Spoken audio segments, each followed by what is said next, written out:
silent decision. Elif was a 27-year-old teacher living in Istanbul. Her period was a week late, but she dismissed it as stress. Finally, one morning, standing alone in the bathroom with the test in her hand, her heart began to pound. 2 pink lines, pregnant. It was the last thing she wanted.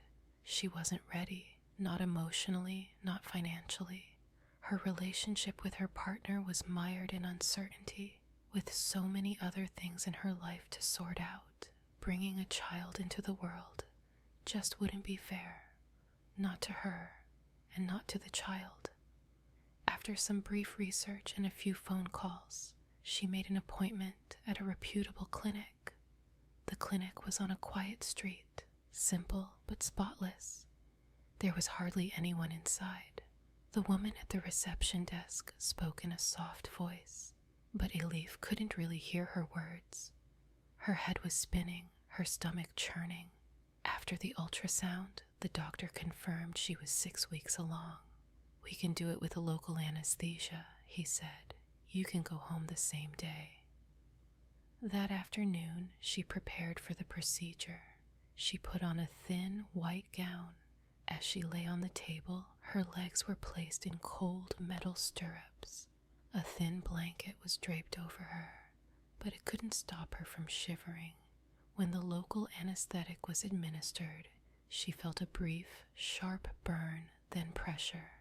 It wasn't long before she knew the procedure had begun. The doctor and the nurse were quiet, their movements swift and precise. But then the pain started.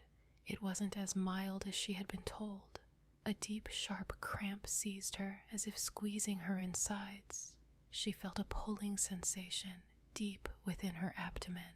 She tried to hold her breath, but a knot formed in her throat. Tears welled up in her eyes.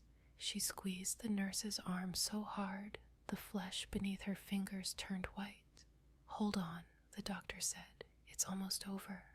But those few minutes felt like an eternity. When it was finished, her legs were numb. She slowly sat up, pulled the blanket tightly around herself, and wept in silence. The physical pain and the gaping emptiness inside her, it all settled over her like a heavy weight. But deep down, she was honest with herself. She was not ashamed of her decision. It was hard, yes, but it was right. She had taken control of her own life. 2 hours later, when she walked out of the clinic, the sky was still bright. Life went on.